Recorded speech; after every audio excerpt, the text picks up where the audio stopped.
Welcome to my mommy's podcast. This episode is sponsored by Olipop, the fastest growing functional beverage brand in the country. They make delicious sodas that taste like the ones I remember from childhood, but with much, much less sugar and packed with beneficial natural ingredients that are good for you and good for your gut. Did you know that 90% of Americans consume way more than the USDA's recommended daily added sugar intake of 30 grams? Sweetened beverages like soda are the leading source of added sugars in the American diet, and Olipop is a great solution. They are much, much lower in sugar than conventional sodas, with only 2 to 5 grams of natural sugar and no added sugar per can. Their vintage cola, for instance, has just 2 grams of sugar as compared to regular Coca-Cola, which has 39 grams of sugar. Their orange squeeze has 5 grams of sugar compared to orange Fanta, which has 44. All of their products are non-GMO, vegan, paleo, and keto friendly, with less than 8 grams of net carbs per can. And they're so confident that you will love their products that they offer a 100% money-back guarantee for orders placed through their website. As a special deal just for you, receive 15% off your purchase. I recommend trying their variety pack, although I love all of their flavors. Go to drinkolipop.com/wellnessmama and use the code wellnessmama to claim this deal.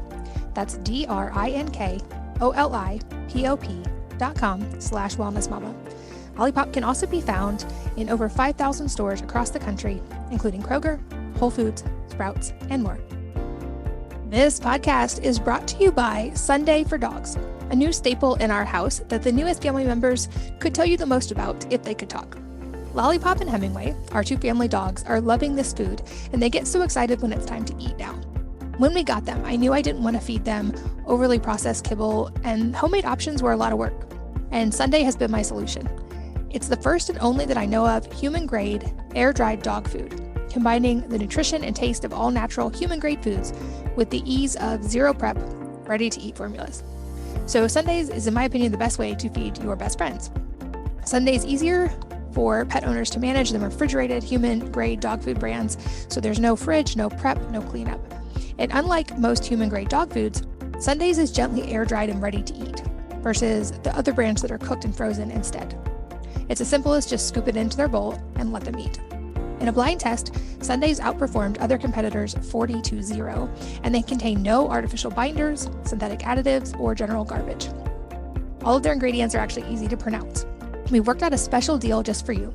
Receive 35% off your first order by going to sundaysfordogs/wellnessmama. That's sundaysfordogs.com/wellnessmama and use the code wellnessmama at checkout. Hello and welcome to the Wellness Mama podcast. I'm Katie from wellnessmama.com and wellness.com. That's wellness with an E on the end. And this episode went deep on a topic that was somewhat new to me, at least in the really specific data. And I'm here with Dr. David Perlmutter, who is a board-certified neurologist. He's a 5-time New York Times bestselling author, and he sits on the board of directors and is a fellow of the American College of Nutrition. He is highly decorated, to say the least. His books have been published in 32 languages, and I have learned so much from his work. In this episode, we go deep on the science of uric acid and a lot of the data in his new book, which is called Drop Acid. And he talks about what uric acid is and how it works in the body, the sources of uric acid in the diet, but he goes deep on the topic of how this affects so much more than just gout, including metabolic dysfunction, which is a big issue in today's world. He talks about why 88% of American adults have at least one component of metabolic syndrome, and how uric acid actually affects all 5 components of metabolic syndrome. He talks about why uric acid levels, being what they are, is actually a survival mechanism in humans, but how we aren't really designed for the way modern society sets up diet, and it causes this increase in uric acid. And he explains how reducing uric acid levels has a positive rollover effect into all these other areas, including all those parts of metabolic syndrome like weight gain, high blood sugar, high blood pressure, etc. He also talks about some very specific ways you can reduce uric acid in the body very, very quickly, how even in a couple of weeks, people will start to see dramatic changes in this. So like I said, I learned a whole lot in this episode. I understood what uric acid was before, but he makes it really clear to understand and gives you some tangible tools to actually start changing these levels in the body. Very fascinating episode. I know that you will learn a lot. I certainly did. So without further ado, let's join Dr. Perlmutter. Dr. Perlmutter, welcome. Katie, great to see you. Thanks for having me. Oh, it's always such a pleasure. And I'm excited to go deep on an entirely new topic with you today. But before we jump into that, I have a note in my show notes that you originally wanted to be a meteorologist specializing in hurricane tracking and living in a hurricane-prone area. I just would love to hear a little bit more about that and then what kind of changed your trajectory. Trajectory, interesting word at the end there. Well, I grew up in Coral Gables, which was back then the home of the National Hurricane Center. And I used to go there. It was on the campus of the University of Miami. I used to go there when I was, fifth grade, sixth grade, and sneak into the building and walk around. And it wasn't just being a hurricane tracker and a meteorologist. I wanted to be the guy in the plane who went into the eye of the hurricane, dropped those drop zones and zones and measured pressures and did all the, I just thought that would be really great. And I have to tell you, interestingly, I kept that dream for a while until I got into high school. And I realized that to become a meteorologist, you had to study these really hard things like physics and calculus. And I said, oh, I can never do that. Turns out, of course, for medical school, we did a lot of physics, calculus, biochemistry, the whole bit. But I think I underplayed my hand a little bit. And but I've always kept a real interest in tracking hurricanes. Of course, like as you do, I live in South Florida as well. Or you live in Florida.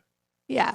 Well, that's cool. I didn't know that about you. And I'm certainly grateful that you ended up where you are now because I've learned so much from you. But on that note, I know you have been doing a deep dive into a topic that is new to me and I would guess is somewhat new or to a lot of listeners, or at least something we've only maybe heard of in passing, but never really thought about if it could be relevant to us or not. And you've got a whole new book around this topic. I think to start really broad, we're going to talk about uric acid, but I think for a lot of us, we may need a definition before we even jump into details. So can you explain what it is?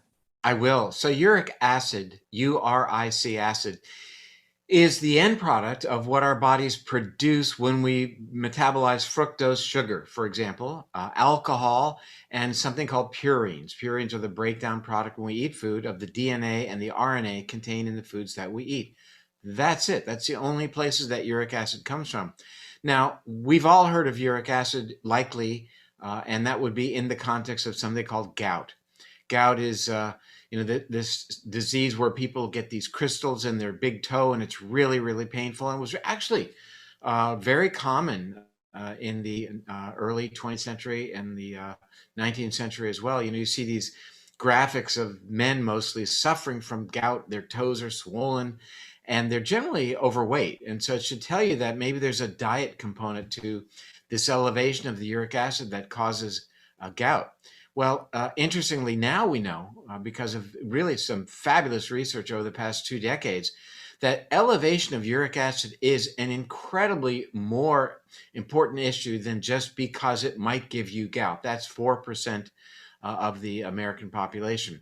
Turns out that uric acid is a central, here's the title of a study, Uric Acid and Metabolic Syndrome from Innocent Bystander to a Central Player, meaning that was published in 2016, meaning that we've always seen elevation of uric acid in diabetes, high blood pressure, overweight, and obesity. We always thought, well, isn't that interesting that these people then would have a risk for gout? But it turns out that it's a causal event. It's orchestrating the elevation of our blood sugar, the elevation of our blood pressure, the increase in our body fat. It's playing a mechanistic role.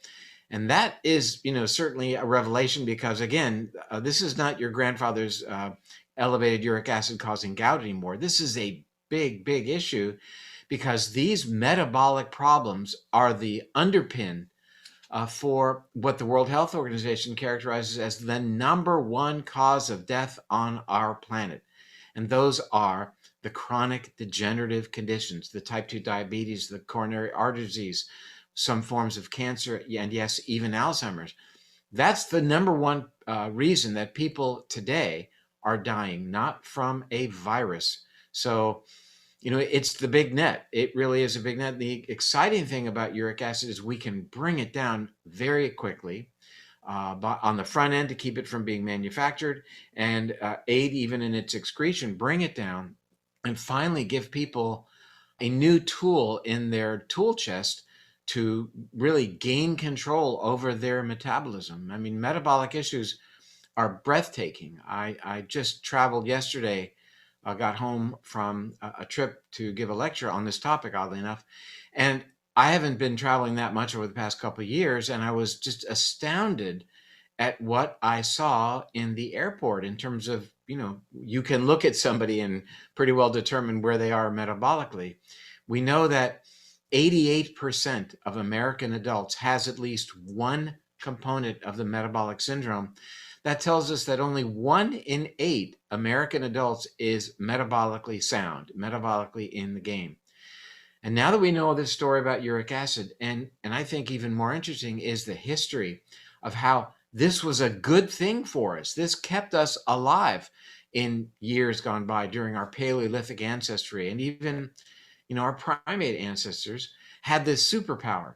They would have elevated fructose in their diet that would make more uric acid, and that would lay down an extra layer of body fat so that they might survive during times of food scarcity. They might have a little bit more glucose in their bloodstream because of the uric acid being elevated, and that would power their brains and could help them avoid being eaten by other animals and help them find food. But now in the context of our modern lives, when we are pounding our bodies with fructose and turning on uric acid, this is a survival signal gone astray. And that's really a central player, as these authors describe, in the most pervasive problems of our day that are not really genetic. They're related to the lifestyle choices that we make, and we can, very importantly, we can change. And that's astounding to me. I've heard it before, but every time I hear that stat about 88% of Americans have at least one of these components of metabolic syndrome, can you walk us through what some of those components are? I feel like this is a really important topic to address, and then we'll go deeper on the uric acids. Well, by definition, metabolic syndrome is characterized. You have metabolic syndrome if you have 3 of the following 5. Elevated blood sugar insulin resistance, elevated body mass index, what we call dyslipidemia, or problem with your blood lipids, your good and bad cholesterol, elevated triglycerides, and the last one is elevated blood pressure. So all of these are the kind of the common things that your healthcare provider will be following, and having the full metabolic syndrome, having 3 of the 5, is seen in 50% of people age 65 and above. That's my age group, as a matter of fact. So, by and large, these are things that we can control. And now we have a new toolbox. We can control our uric acid and rein these guys in because, as I mentioned, the downstream manifestations of having elevated blood sugar or having elevated blood pressure, for one thing, totally threatening the brain. In America now, 6 million people diagnosed with Alzheimer's. That's a situation for which we have no pharmaceutical treatment whatsoever. So we've really got to focus on the idea of prevention, and certainly exercise, keeping blood sugar under control, maybe using a continuous glucose monitor, and keeping your uric acid reined in, knowing what it is, and then doing things to bring it down to a normal level or optimal level, if in fact it is elevated. These are things we can do right now.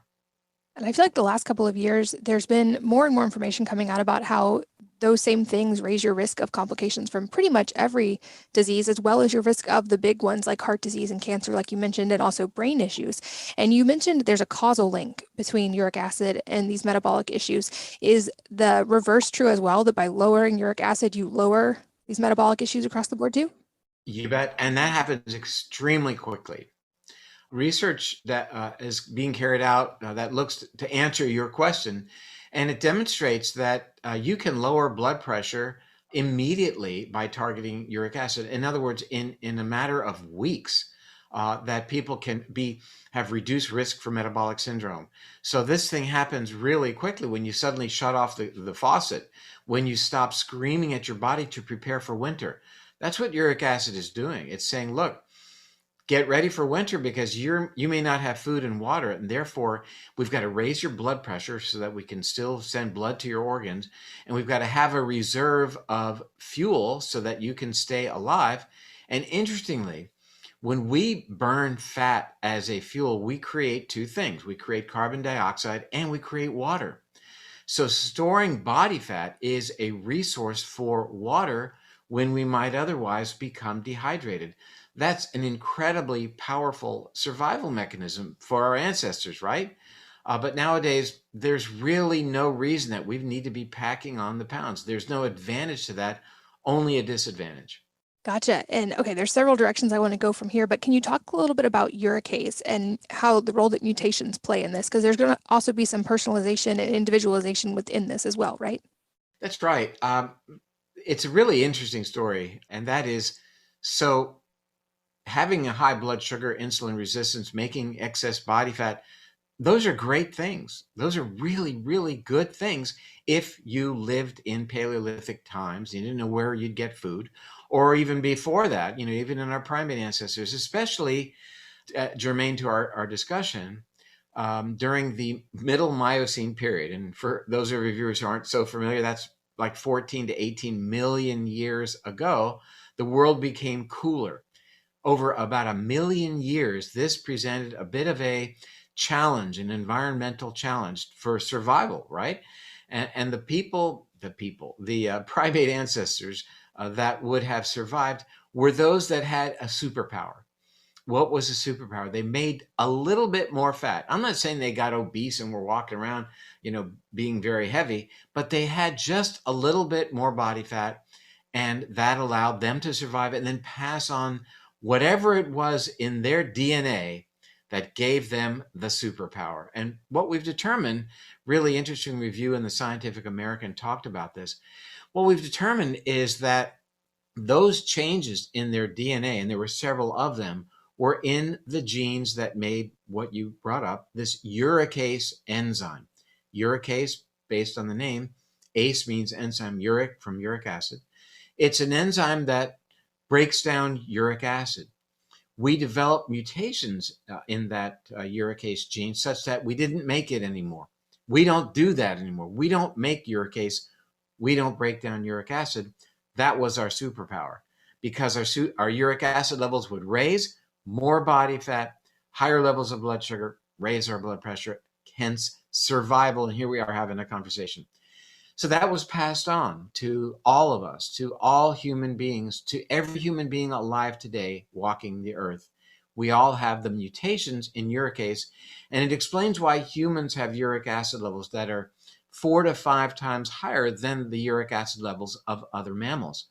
So we are predisposed to having a high uric acid level because for the almost entirety of our time on this planet, that was a good thing.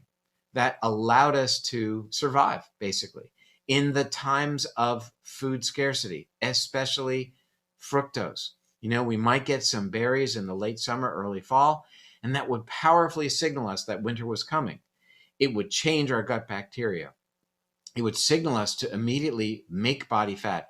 And importantly, what uric acid does is it damages mitochondrial function, which is something we sure as heck don't need today. But the advantage of that is it would slow down our metabolism, so we wouldn't burn fuel as readily. So, interestingly, when we see, for example, a bear that's getting ready to hibernate, they are just smoking as it relates to making and storing body fat, and their metabolisms are ratcheted down. So they're keeping that energy store so that they can then hibernate and then burn their body fat. So this, unless any of your viewers are planning to go into a cave for 4 or 5 months and hibernate, we don't need this extra resource of calories, because calories are far more than abundant today. But it's not just calories, it's really specifically fructose. Our fructose consumption has increased between 1970 and 1990 1,000%, and that fructose is tapping into this ancient signaling pathway, telling our bodies right now, prepare for winter.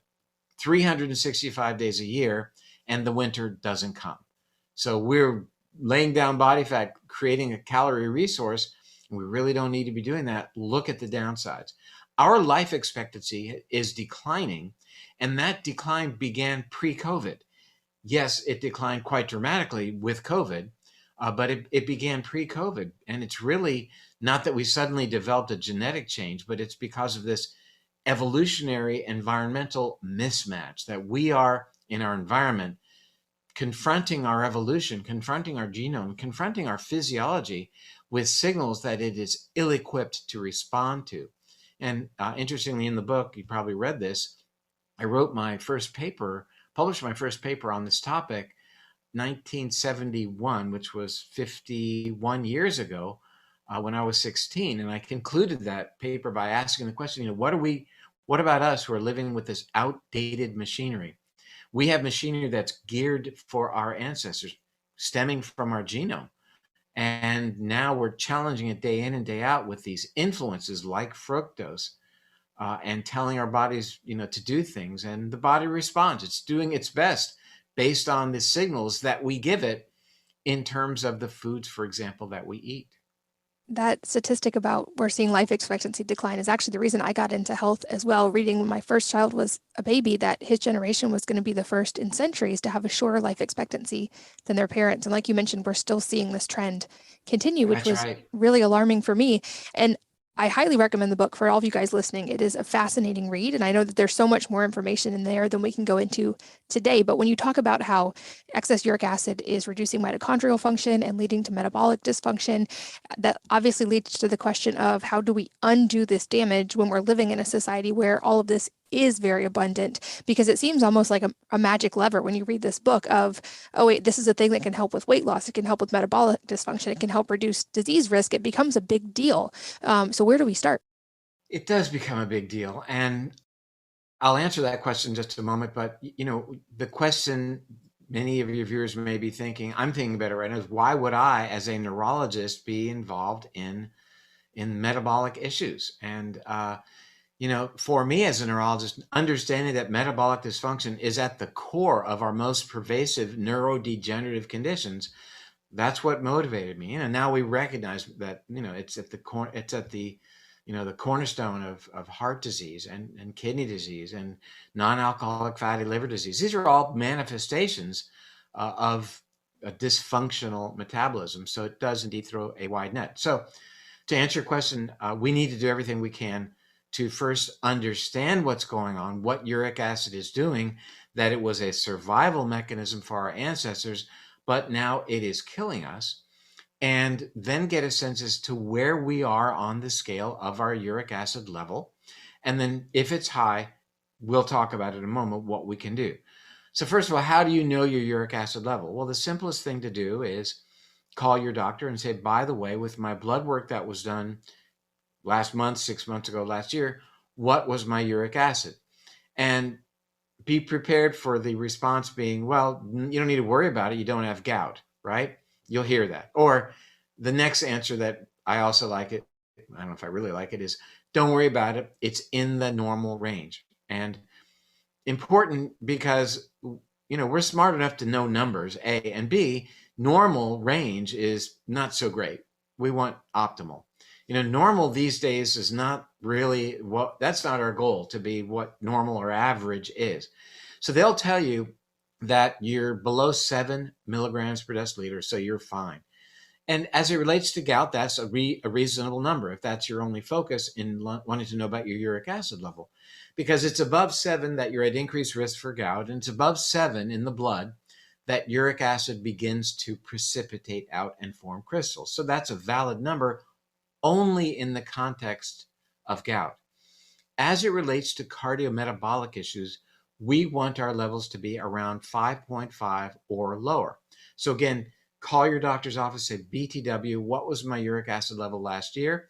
Or go into the doctor or call the doctor and say, can you call the lab? I want to stop by and get a uric acid level done.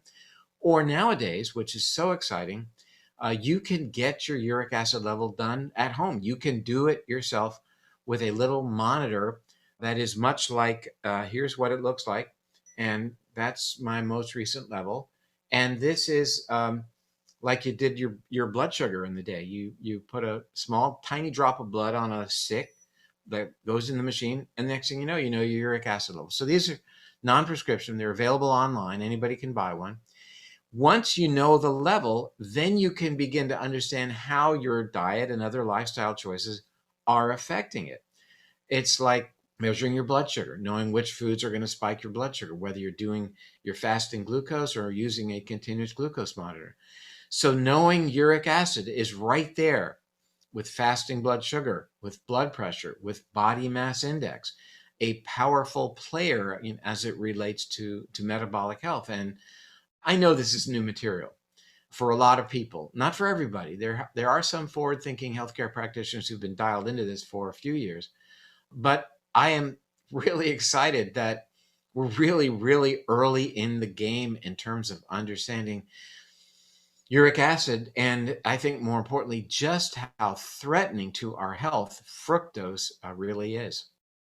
And I feel like people are familiar with fructose, hopefully. But I also think maybe a lot of people don't realize some of the dietary sources of this. Like we often think, okay, fruit, got it, that makes sense. But this is far beyond just fruit. And arguably, like you said, some fruit at certain times of the year could actually be beneficial or would be within normal human consumption. But can you walk us through maybe some of the other foods and maybe like timing? Is there a time of the year when it's better or worse to consume more or less fructose? Well, first, let me say that fruit is certainly a good thing to eat. And we don't want to go hog wild. An apple a day keeps the doctor away, but 5 apples a day and the doctor you will pay. But the beauty of the fructose in fruit is at least threefold. Number one, it's not a real high level. We're talking 4 or 5 grams of fructose maybe in an apple. Number two, the speed at which we consume and expose our digestive system to fructose is really important. You don't really expose your body to a high fructose load when you eat apple or eat a fruit, as you would, for example, if you drank a soda. So the speed is slowed because you're eating it, number one, but also because you're consuming fiber, and fiber is slowing your absorption as well. That's really a good thing. Fruit contains vitamin C, which is on our list of the right things to do because vitamin C helps us excrete uric acid. And finally, there are various polyphenols, bioflavonoids that are contained, bioflavonoids in fruits and vegetables that do contain fructose, I might add, that directly target an enzyme that our bodies use to make uric acid. And they're very effective in terms of reducing uric acid creation. So fruits and vegetables are on the table. Again, not over the top on consuming a lot of fruit. And there are certain fruits that are really high in fructose, like mango, which is unfortunate because I have a big mango tree in the driveway. But, other things like tart cherry are certainly on the table, reasonable. Tart cherry is especially on our list because tart cherry contains in it certain things that help reduce uric acid production. As a matter of fact, if you look at the cover of the book, there on the O, that's a cherry, and that's exactly why we put it there. So it's important, though, to recognize that fructose is in probably 60% of packaged foods at the grocery store. Think about that. So it works its way into our diets when we don't even know it. But I think it's really fundamental that the amount of fructose and its delivery is key. And that is, if you're drinking 36 grams of sugar in your Coke or other beverage that you're drinking, that is an onslaught to your body that quickly overrides your intestinal ability to deal with fructose and immediately sends that fructose to the liver, where the party begins and the damage is done, and your body's preparing for winter. Now, surprisingly, that also happens with fruit juice. And what am I saying? I'm saying that fruit juice is a powerful resource for fructose, and there's nothing natural about it. It's not as if our hunter-gatherer forebears would suddenly come upon a forest where there were trees with cartons of orange juice or apple juice hanging from the trees. So that bombardment of your body with that level of fructose is really telling your body, get ready for winter, make as much fat as you possibly can very quickly. So those are important sources of fructose. Alcohol is an interesting story as well, because a modest consumption of alcohol is either neutral in men or actually associated with slightly reduced uric acid levels in women. Again, the bioflavonoids contained in alcohol may be effective in that regard. Hard liquor will raise uric acid, but the biggest player is beer. Beer has alcohol, but it also contains our third category, which are called the purines. As mentioned, the breakdown product of the cells of whatever you're eating, specifically the DNA and the RNA that is contained in those cells. Beer is made from brewer's yeast, and that's really a powerful source of purines. So now you have the alcohol, you have the purines. We understand the beer belly, right? It's because you're sending two powerful signals to make uric acid that are telling your body, harvesting this pathway, telling your body to make fat. So that's what the biochemistry of the beer belly really is. So it's important then to limit how we, consume those resources to make uric acid. And I do want to mention one other thing, and that is our bodies, as an emergency signaling mechanism, will make fructose within our body. So you can be fructose free. But if you have, for example, eaten a lot of salt, your body thinks it's dehydrated. And one of the things it does is activates what's called the polyol pathway and makes more fructose. Fructose is a hedge against dehydration. Why? Because fructose becomes uric acid, and uric acid makes body fat. Well, how does body fat have anything to do with dehydration? Simple. When we have more body fat and we're using that for our metabolism, we're making carbon dioxide and water. So we make water from fat. So this whole pathway has another very important effect on us for life, for survivability, and that is that it allows us to have water. When you look at this animal that walks across the desert for 3 weeks and doesn't drink water, it's carrying a resource for water on its back called the hump of the camel. And inside that hump is not water, it's fat. And it's stored outside of the camel so that it doesn't insulate it, so that it can deal with the heat. But believe me, it taps into that fat for calories, that's for sure, but also as a water resource. And many animals do it. That's why whales have a lot of fat. Even the hummingbird is 40% of its total body weight is fat as it's preparing for this epic multi-thousand-mile journey that it takes. And if you want a hummingbird in your backyard, what do you put out there? What's the hummingbird food? It's sugar water. They love that, and that's what allowed them to survive. That's fascinating. And I'd love to understand the salt connection a little bit more, especially related to dietary salt and degree of consumption, because I know salt is also a part of culinary experience and people use salt quite often. Do other minerals come into play here in a balancing way at all, like magnesium or other minerals? No, we are really kind of exquisitely sensing, as a survival mechanism, our sodium level, so that when sodium levels go up, we trick our bodies into thinking it's dehydrated, at which point mechanisms are activated that help us conserve our body water, as it were, activation of something called vasopressin, a brain hormone. And that vasopressin, intriguingly, in and of itself, also triggers fat production. That's new information. I mean, we always knew about vasopressin acting in the kidney to help us conserve water as a survival mechanism, that's for sure. But we sense the elevation of sodium. The bottom line is we have sensors that actually sense what's called osmolarity, how many particles are in our bodies. And the other important particle that will increase our osmolarity is glucose. So having a high blood sugar, this is America, where 83 million people are pre-diabetic, 36 million people are diabetic, type 2 diabetic, and that's, close to 40% of adults having higher blood sugars, signaling their bodies to make more fructose. That signals their body to make more fat and to raise the blood sugar even further.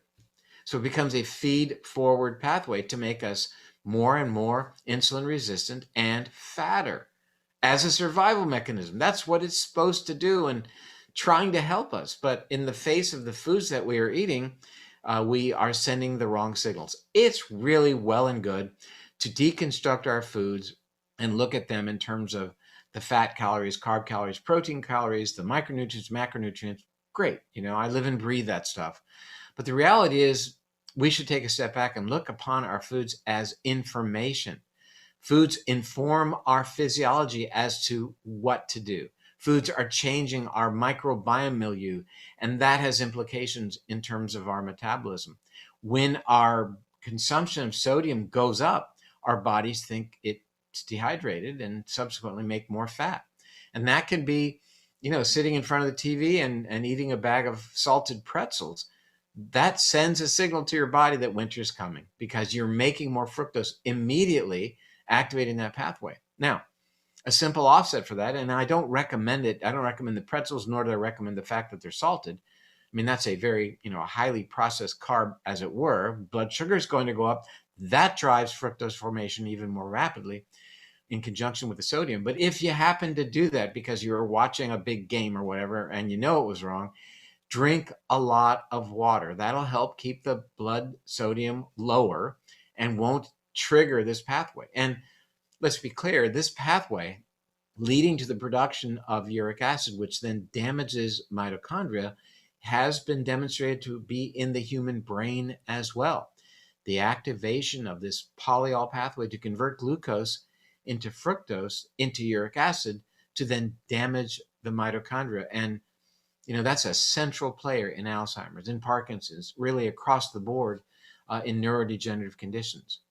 You just said so many important things, and I'd love to touch on the water one a little bit because I've noticed a trend in the health community. Often people who lose weight and resolve metabolic dysfunction, one of the things they talk about as a pillar of that is they weren't drinking enough water, and now they're trying to consciously drink enough water every day. And we can all think of like Captain Planet and dilution as the solution to the pollution, but it seems like proper hydration is a big key in a lot of these different elements.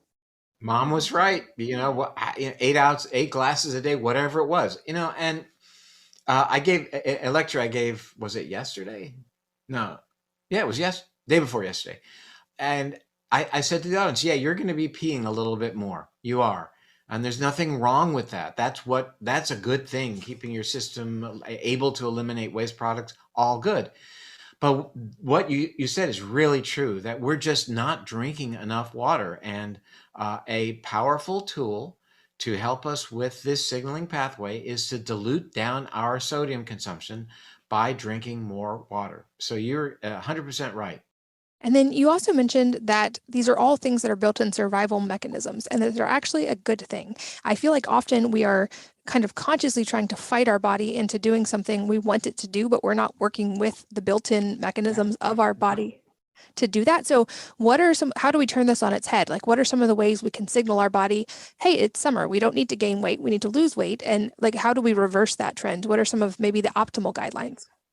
And you kind of hinted at that earlier about seasonality. And, the real thing about seasonality as it would relate, for example, to eating the berries and the fructose containing foods in the late summer and early fall would have been to prepare our bodies for food scarcity. So we don't need to be seasonal in that regard. Is there an upside to having some berries? Sure. They're great polyphenols, fiber, good things in berries, that's for sure. But I think the notion of being seasonal, there's nothing else about our life that is seasonal, that's for sure.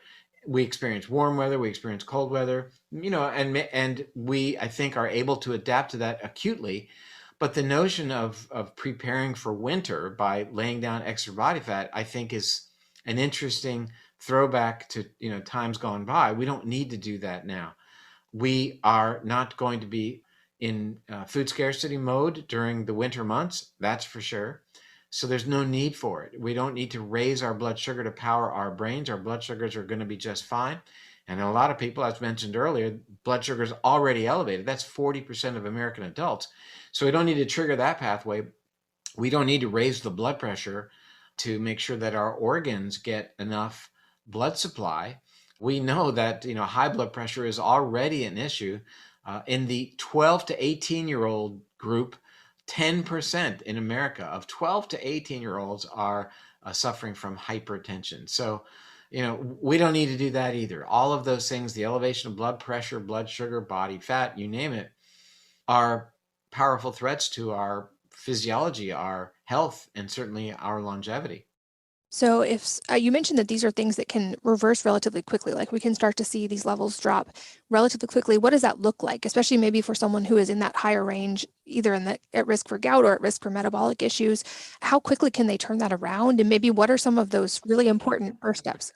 Oh, it can happen within a couple of weeks. There's one study out of England that looked at a group of 22 young men with elevated blood pressure and elevated uric acid. And they were given a nutritional supplement called quercetin. Who knew, right? 500 milligrams of quercetin I think it was over an 8-week period, dropped their uric acid levels by 8%, which is pretty astounding. And I'm just going to make sure I got that right. Yeah, it was an 8% reduction, 500 milligrams. And we know that quercetin targets an enzyme called xanthine oxidase. I don't mean to be too technical, but that's the target of the gout drug called allopurinol. So this is a way of targeting the exact same biochemical pathways that the drugs work to lower uric acid. So interesting. That's just adding in some quercetin. Who knew? There's another one that's also really effective called luteolin, and does the same thing, on par with the drug allopurinol. In other words, working just about like the drug. So let me go through just some nutritional supplements. We've talked about diet, and these nutritional supplements can either target uric acid production, help with its excretion, or look at some of the other factors that this whole pathway is known to amplify. Quercetin would be 500 milligrams a day. And call me back to quercetin later on, because there's a few other things I want to mention about it. Luteolin, another health food store bioflavonoid, that would be 100 milligrams per day. The next would be about 1,000 milligrams of DHA. Yes, the omega-3 DHA. Now, DHA is not going to have any direct effect on uric acid per se, but DHA dramatically offsets some of the downsides of fructose consumption as it relates to the liver. And we could have another podcast on DHA with respect to the other things it does and why I find it so valuable for the brain. And vitamin C to help with excretion of uric acid, 500 milligrams per day. And the final would be chlorella, chlorella vulgaris, and that would be a dosage of 1,200 milligrams per day. The reason that chlorella is on the list is because we've got decades of research that have demonstrated how effective chlorella is in terms of the issue of non-alcoholic fatty liver disease. That is an immediate consequence of high levels of fructose consumption, made worse by elevated uric acid. So we didn't this time want to, give people a list of 12 or 15 different supplements that they should be taking and try to, because people probably already are, but really try to tease out those that are going to have particular relevance as it relates to uric acid. And I know from at least the research I'm seeing, non-alcoholic fatty liver disease is on the rise quite drastically currently. I would guess most people have at least heard that term, but for people who aren't familiar, can you just give us a brief description of what that is and what's going on? Sure. So we've known that alcohol consumption, we've known this for an awful long time, leads to damage of the liver. And the first thing that occurs in the liver is it starts to accumulate fat. Something about alcohol flips a switch within the liver that says make fat. Ultimately, that fat within the liver leads to inflammation, and ultimately this can lead to actual scarring of the liver called cirrhosis, and ultimately liver failure. And this early on begins to compromise the way the liver can do its job. The liver is an incredibly fascinating organ in terms of the multitude of things that it does. We've got to do everything we can to take care of the liver. That might be actually my next book. I don't know. The more I learn about liver function, the more excited I become about it. So that's alcoholic fatty liver disease. Well, it turns out that fructose consumption can cause the exact same changes within the liver, the flipping on of the fat switch, the turning on fat production, making those liver cells retain fat, ultimately compromising function, and downstream issues like insulin resistance, increased triglycerides, dyslipidemia, increasing blood glucose, etc. So fructose can do the same thing, and that is called non-alcoholic fatty liver disease. Let me get a little technical here because this is kind of exciting for people like me, and hopefully I can break it down and tell you why I'm interested in this. Turns out that if you block the metabolism of fructose by dampening down or breeding laboratory mice that don't have a particular enzyme called fructokinase, that's the first enzyme in the metabolism of fructose. If you do that and give these animals alcohol, lots and lots of alcohol, they don't get fatty liver disease. What is that telling us? It's telling us that the way that alcohol is causing damage to the liver goes through the fructose pathway. And what we now understand is that alcohol consumption, we know that alcohol consumption increases uric acid formation too, but we know that alcohol consumption activates the pathway we talked about earlier, the polyol pathway, whereby your body makes fructose internally, endogenously. Alcohol turns that on, but if we can block the metabolism of fructose, at least in a laboratory animal experiment, we don't see that they get fatty liver disease. So interestingly, this notion of alcoholic versus non-alcoholic fatty liver disease seem to have the same mechanism, which is, again, mediated by fructose. That's so fascinating. And I love getting to put all these pieces together and how often there's overlap between things that are helpful for this are also helpful for the brain or for the heart. It's like how amazing the body completely works together. This episode is sponsored by Olipop, the fastest growing functional beverage brand in the country. They make delicious sodas that taste like the ones I remember from childhood, but with much, much less sugar and packed with beneficial natural ingredients that are good for you and good for your gut. Did you know that 90% of Americans consume way more than the USDA's recommended daily added sugar intake of 30 grams? Sweetened beverages like soda are the leading source of added sugars in the American diet, and Olipop is a great solution. They are much, much lower in sugar than conventional sodas, with only 2 to 5 grams of natural sugar and no added sugar per can. Their vintage cola, for instance, has just 2 grams of sugar as compared to regular Coca-Cola, which has 39 grams of sugar. Their orange squeeze has 5 grams of sugar compared to orange Fanta, which has 44. All of their products are non-GMO, vegan, paleo, and keto friendly, with less than 8 grams of net carbs per can. And they're so confident that you will love their products that they offer a 100% money-back guarantee for orders placed through their website. As a special deal just for you, receive 15% off your purchase. I recommend trying their variety pack, although I love all of their flavors. Go to drinkolipop.com/wellnessmama and use the code wellnessmama to claim this deal. That's drinkolipop.com/wellnessmama. Olipop can also be found in over 5,000 stores across the country, including Kroger, Whole Foods, Sprouts, and more. This podcast is brought to you by Sunday for Dogs, a new staple in our house that the newest family members could tell you the most about if they could talk. Lollipop and Hemingway, our 2 family dogs, are loving this food, and they get so excited when it's time to eat now. When we got them, I knew I didn't want to feed them overly processed kibble, and homemade options were a lot of work. And Sunday has been my solution. It's the first and only that I know of human-grade, air-dried dog food, combining the nutrition and taste of all-natural human-grade foods with the ease of zero prep, ready-to-eat formulas. So Sundays is, in my opinion, the best way to feed your best friends. Sunday is easier for pet owners to manage than refrigerated human-grade dog food brands, so there's no fridge, no prep, no cleanup. And unlike most human-grade dog foods, Sundays is gently air-dried and ready to eat, versus the other brands that are cooked and frozen instead. It's as simple as just scoop it into their bowl and let them eat. In a blind test, Sundays outperformed other competitors 40-0, and they contain no artificial binders, synthetic additives, or general garbage. All of their ingredients are actually easy to pronounce. We worked out a special deal just for you.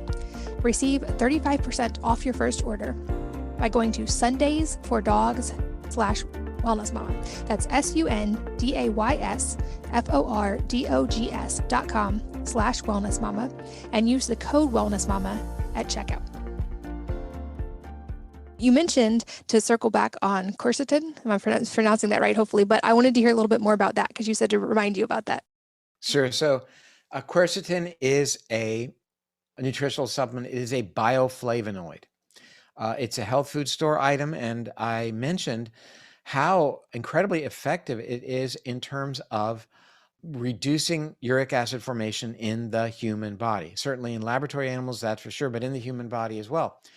And that's one of the reasons it's obviously on our list. Quercetin does a lot of other things. It's an anti-inflammatory. It's an antioxidant in and of itself. It is a senolytic, meaning that it helps our bodies get rid of senescent immune cells and allows us to repopulate with more vital, youthful immune cells, therefore helping us have a more balanced immune system. These days, who wouldn't want that? And the other thing that's really interesting about quercetin, I'm going to be technical again, so here it comes. This will be on the quiz, though.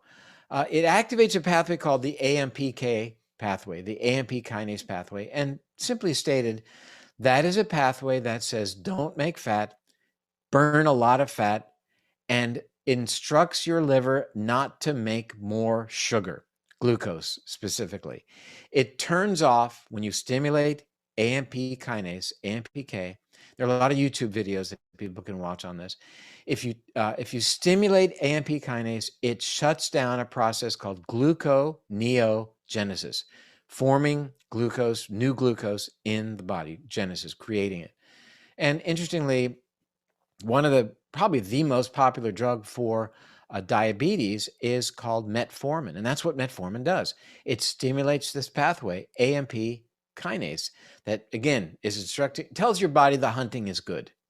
No need to store nuts away for the winter, right? Don't make body fat. Don't raise the blood pressure. Don't raise the blood sugar. Everything is good. The hunting is good. We've got plenty of food. Now, uric acid works in the opposite way. It shuts down AMPK, as you would expect. It's doing its job. It's saying winter's coming. We don't have food. Make fat, raise blood sugar, increase blood pressure. So that's powerfully then why we want to get our uric acid levels under control. I will mention that probably the most effective thing that we can do to stimulate AMPK, including quercetin, but it's exercise. Exercise is the ticket that allows us to activate AMPK. And, that's why we see so many benefits from exercise, along with, obviously other things that it does. And you also mention in the book, the Love Diet. Can you explain what that is and why it's important? You got to love it, right? So the Love Diet is LUV, and that means lower uric values. So we created a really nice explanation in terms of what your food should look like. And the nice thing about the Love Diet is it's a diet that's going to work with probably almost any other diet that you may be on. So you can be on the Love Diet if you are paleo, keto, vegan, whatever, because we've just put in these important bullet points that target uric acid formation, regardless of the diet that, a person might think this is what they've chosen to do. And basically, it is a diet that as you would expect, is low as can be in terms of anything with added fructose or added sugar for that matter. Remember, sucrose or table sugar is 50-50. Fructose bonded to glucose. So even using table sugar, you're pounding your body to the tune of, in America, 58 pounds a year of sugar. So it's a diet then that is very restrictive as it relates to sugar. It's very high in various foods that are known to contain the various bioflavonoids I've been talking about that help with lowering uric acid. We talk about one beverage that helps lower uric acid called coffee, and it can even be decaf coffee. May well be the caffeic acid or other polyphenols in coffee that are helpful, which I was really very happy to find out, being a coffee drinker. And so we've created these 40 recipes that feature many of our hero foods like onions, like the cruciferous vegetables, cherries, for example, that target specifically uric acid and allow you to eat really, really well. And, this notion of lowering your uric acid might be for many of your viewers that one missing link that they kept thinking, I'm doing all the right stuff. I'm exercising each day. I'm careful what I eat, but I'm just not getting that final piece of the puzzle here. I know there's something else I could be doing. And now what we're seeing is when you target uric acid, I'm not going to say the icing on the cake. Here we are talking about sugar, but, may be that missing link that people have been knowing that it's out there for a long time. They just didn't know what it was. I was definitely blown away when I read at how clearly you break it down. And it seems like almost a miracle idea of how many things in the body this seems to affect. And especially when we're talking about weight loss and metabolic dysfunction, these are things that people can very often feel very stuck in. And so I feel like it gives a very tangible, measurable thing that people can focus on that has really positive rollover in every other area. So I thought that was very hopeful and extremely timely in today's world. Are there any other lifestyle factors that come into play here? I know in general, you've written about this in your other works, sleep is a super important component. Does it have any direct effect with uric acid? You mentioned exercise and hydration being big. Any other lifestyle factors to pay attention to? I'll get there, and if I don't, you'll call me back. But one thing I just wanted to mention, we didn't really mention it. We talked about alcohol. We certainly have talked a lot about fructose, the third component, which are the purines. And there are certain foods that are definitely associated with raising uric acid because they deliver a lot of purines. And I'm not going to say they're completely off the table, but something to think about if you've done the other two, and yet your uric acid remains elevated. You would begin to limit your animal-based purines, and these are organ foods, organ meats like liver and kidney, and certain seafoods like shellfish, scallops, and mussels, certainly game like venison as well. And I know there are upsides, for example, the liver with the iron, the B12, for sure. I never eat liver because I never liked liver. Never could I eat liver from age 5 or whenever it was that my mother was making liver. I'll never forget it. But that said, I know that perhaps some of your viewers eat those organ meats, and I'm going to say with good reason. There are some good nutrients there, but let's see what your uric acid levels are doing. So again, the fundamental here is to know your uric acid level, and then you realize how much work you need to do or not. So you may get away with having that liver that you so desire because you know it's good for you or you like it or whatever. But that said, there are other lifestyle factors that we should consider and talk about. And it is true that people who don't sleep well have a higher uric acid level. And interestingly, what we know is that, for example, people who have sleep apnea become briefly hypoxic. You know, when you do a sleep study on these people, you put a pulse oximeter on their finger, and you see that their blood saturation levels go down. People are familiar with that term now because it's something, you know, in terms of COVID that they've heard about. So the amount of oxygen in the blood goes down. That's a powerful signal to turn on the pathway to make fructose from glucose and then make uric acid. So that might well explain why people with disrupted sleep, people who aren't sleeping enough or having restorative sleep, seem to have a higher uric acid level as well. So getting a good night's sleep, and that means two parameters: how long you're sleeping and what is the quality of your sleep, in my opinion, would be the reason to use a wearable device to track how well you're sleeping. I wear what's called an Oura ring. It's very helpful for me to understand how long I've slept and what is the quality of my sleep. Exercise in general is a good thing to keep uric acid level low, but I want to just let your viewers know that if you one day really go way beyond your normal bounds of exercise, normally you run 3 miles a day and now you've run 12 miles a day, you can expect for the next day or so that your uric acid level is going to be elevated because you're breaking down your own muscle tissue, and as such, you're liberating purines into your system that are going to help raise uric acid. And matter of fact, the purine story would reveal that as it relates to forming uric acid in your body, 2/3 of your purines are coming from your own tissue breakdown, and only 1/3, generally most people, unless they're eating huge amounts of meat, only 1/3 is coming from the diet.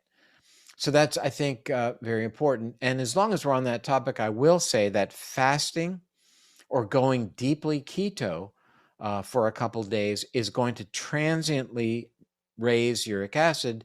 The good news is that it's one step backwards, but 2 steps forward. When it's said and done, that uric acid level is certainly where it was before, or perhaps even a little bit lower. So the point is that there's a good reason to fast amongst the many other reasons that certainly you've talked about and people have talked about for a long time.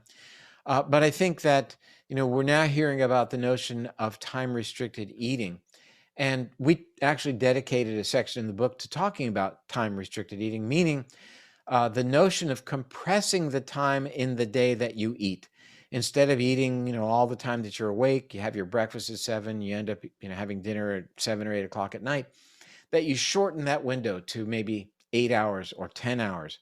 meaning that you have then a built-in fast, that you don't eat anything after dinner, and that you have your break fast, or the first food of the day, at 10 o'clock in the morning or noon, or in my case, it's often 1 or 2 in the afternoon, so that you're having every day a period where your body is not getting food, which does some remarkable things for your physiology, helps offset a lot of the metabolic issues that are related to elevated uric acid.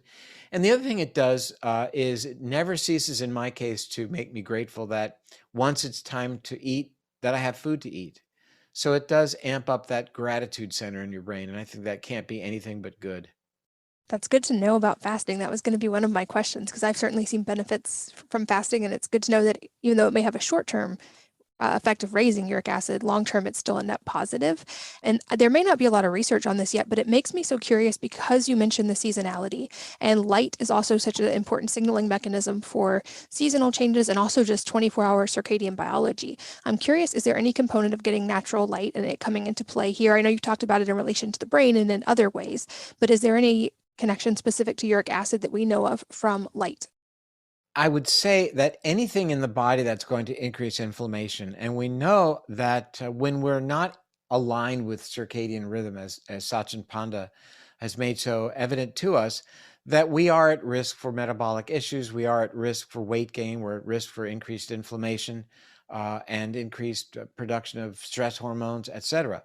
Now, all of those things are certainly seen with elevated uric acid. And my sense is they're certainly going to amplify uric acid. And I can tell you that when we see anything, for example, that is associated, like being dysynchronous or not honoring our circadian rhythm, that these things are associated with increased risk of diabetes, certainly insulin resistance, that moves us to the formation of more and more fructose in the body. Remember, higher levels of glucose become higher levels of fructose. What happens to the fructose? It becomes uric acid. So this is really very straightforward and easy to understand, that when we are working the night shift, or that we are not getting to sleep on time because we're exposed to blue light, or really allowing our bodies to experience full spectrum light in the morning, for example, and that melatonin levels aren't doing what they should do, and therefore there are downstream consequences from that, which are metabolic, these are going to amplify the uric acid signaling pathway. It makes sense. And I feel like I could talk to you all day because you're such a wealth of knowledge, but I also want to honor your time. So briefly before we wrap up, where can people find the book? Because there's so much more in there that was amazing information that we didn't have time to cover today. So if people want to keep going and learning, where do they find it? Sure. It's everywhere. When they're a credit card, it's everywhere you want to be. No, but Drop Acid is on all the online booksellers, at local bookstores.